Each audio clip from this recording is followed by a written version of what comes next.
también en español, apoyen el movimiento que están haciendo en este momento para una huelga general.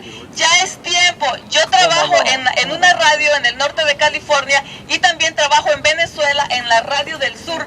Y la gente allá en Sudamérica no lo puede creer que aquí en Estados Unidos están pateando los derechos humanos de los pueblos y no se hace nada. Si están listos a firmar, tenemos una petición aquí para una huelga general, porque si estamos perdiendo nuestra casa, no tenemos seguro de salud, nuestros hijos no pueden ir a la universidad, ya es tiempo que hagamos algo. Teníamos que haberlo hecho el año pasado. Las corporaciones se están enriqueciendo cada día más a costa de nuestro sudor, a costa de nuestra sangre. Es tiempo de salir a la calle y hacer algo más grande. Gracias. For the working people. Thank you, thank you, thank you. Thank you, everybody, for being here. All right, they got me where they want me. You know, this started back in May Day. We had a big demonstration here at the Democratic Convention, and people were really attacked for doing that, but there were like hundreds of people outside picketing the Democratic Convention. The demonstrations in San Francisco started marching across, arriving here in Sacramento, and here we are culminating today in what we thought was going to be some actions about taxing the rich. You know, one of the things is that California is one of the richest states in the Union. There's lots of money here, but there's no money for social services. The Republicans and the Democrats have come together to call for cutting social services that hurt people. They hurt the sick, they hurt the poor, they hurt the disabled, they hurt the students, they hurt the seniors. So the only thing that they're not doing is that they're not taxing anybody to get the money. So the Democrats have decided that therefore regressive taxes, which will take money out of the pockets of the poor people that are being hurt by the tax cuts. There has to be a third way, and there is a third way. The third way is to tax those who are getting wealthy off of our labors, and that's the rich in California. They were charged more. They're now paying less than their share. It's time that we force the issue, and we need to shift that burden of taxation back from working people and poor people and put it on those that get wealthy off the system, the rich and their super corporations. And we're going to do that, but we got to change the tempo, and we're going to do that. So, to conclude here today is that we're here to bring an end to this taxing the poor people, taxing our people with these regressive taxes. We're saying no. And it was unfortunate to hear that the teachers are here to support taxing poor people to pay for, education. Well, education is fine. We need those taxes, but we need to take them from the rich. Thank you very much for being here, and carry on for the week. What's your name again, sir? C.T. Weber, Peace and Freedom Party. Thank you very much. Thank you, C.T. And recently, Proposition 14 was passed, which is a proposition which prevents third parties from being on the ballot. They don't want peace and freedom. They don't want the Greens. They don't want real political alternatives. All they want you is one choice. The Republicans. That's the one choice they have. The Republicans. What did the Democrats promise when they won Congress? We were going to stop the war. Remember that? Nancy Pelosi? If we get elected, we're going to stop the war. Well, people in this country elected the Democrats in Congress. So we had a Democratic Congress. Then they said, well, we can't do it. We need a president that's a Democrat. So people in this country voted for Obama as president. And what did Obama do? He expanded the wars. He expanded the war in Pakistan. He expanded the war now in Libya. And it seems like there's no question about where to get the money for war. They just spend the money. They just spend the money for war. But when it comes to health care for people, when it comes to public services, when it comes for education, they don't seem to have any money. I would say that these are war profiteers. These are people that make money from war. That's why they're doing what they're doing. Our next speaker is Nick Kohler, and he's a student who's fighting to occupy, who's fighting for the young people of this country. Welcome, Nick. Washington. And I just drove 700 miles to be here with my friend. All right. Thank you. Thank you. So we're fighting the exact same fight up there. We need to close the loopholes. We need to spend money where money needs to be spent. Jail the bankers, all that. And I'm looking over some of this. Your guys' budget is mind-blowing. We're fighting over drops in the bucket compared to what you guys are. Yep, fifth largest economy in the world. Wow, fifth largest economy in the world. Okay. We have a bigger rotunda though. So we're fighting for the same thing, and we're fighting for different things too. Every single person here is fighting for their own thing. And at this point, the system's pretty much broken, and it's up to us to fix it. And the way I see it, no matter what it is that you're here to fight for, no matter what it is you're rebelling against, as long as you're rebelling against something that you think is broken, you're doing the right thing. You're doing so much more than these people that are walking by and not doing anything, or not even thinking that there's a problem. So you guys are 3/4 of the way to victory because you're here. That's 3/4 of the victory. We only occupied for 4 days, and on the 5th day, it was April 9th, they carried 9 of us out. There were about 30 of us in there, and they brought in like 70 state troopers and carried 9 of us out, and banned us from the Capitol. They're carrying us out. We're occupied. Good. We're occupied. But they're going to be sneaky. There may be times when it seems like you're getting tricked into losing your temper. And trust me, you are getting tricked into losing your temper. Because they want you to lose your temper, because they want to be able to discredit you. They don't want you to be peaceful activists.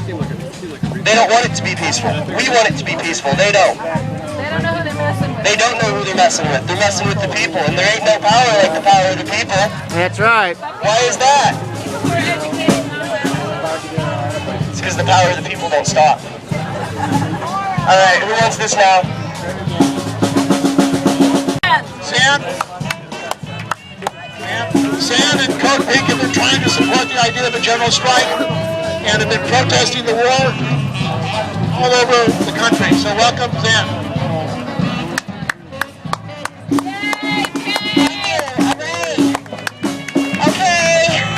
Does everybody know that we have marched from San Francisco to Sacramento this week? Yeah. We marched in a caravan. We stopped at Glen Cove to support the indigenous peoples protecting their land. We need to go to the Shell Mound at Glen Cove. We went to the homeless, where the homeless took over the luxury car dealership and were burnt out. We went to colleges, we went to state mental hospitals, we went to the jails. We went to Travis fucking Air Force Base. Yeah. We told them end wars. Now. Yeah. We went to the prisons. We went to high schools. We went to everywhere and we came here. We marched across this tower bridge reclaiming the intent of Mother's Day. Thank you. How many people here think Mother's Day is a day to take your mom out for dinner? Yeah. How many people here think Mother's Day is a Hallmark holiday? Look on the back of this flyer. Mother's Day was a call in 1870 for women to rise up, women to leave home, women to decide how we were going to live in peace. Can you imagine if we had been doing this since 1870, what kind of world we'd live in? Women, step forward. The patriarchy has got to be defeated. Men, step back. Step back. Yes. Women, step forward. Do not wait. It is up to us. We are the ones that have got to say, we create life, we protect life. Life is sacred. Okay, so let me talk about today. Today, we need to occupy this building. Today, we need to go inside and say we are not leaving until our legislatures vote to spend our money the way we say. Yeah. No cuts. No. No cuts. No cut. Tax rich butts. And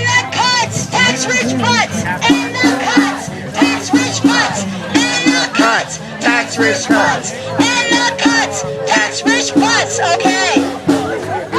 Okay, 4 o'clock, there's going to be a rally right here. Bring everybody. 4:30, let's occupy this building. Whose house? Let's do it. Whose house? Our house. Okay, I'm tired. Anybody else want to? Davis participated in the 1934 general strike, and from there he came to Sacramento and co-founded the ILWU Local 17. And so, what a pleasure to hear that there may be a renaissance of ILWU soon. Just wanted to say that. Power to the people.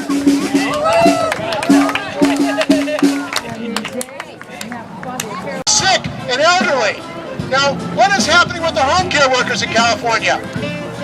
They're saying that we're not going to pay your health care. We're not going to take care of home care workers, and we're going to force people who are elderly, who are sick, to go to nursing homes, to go to hospitals. That's going to cost more money in California.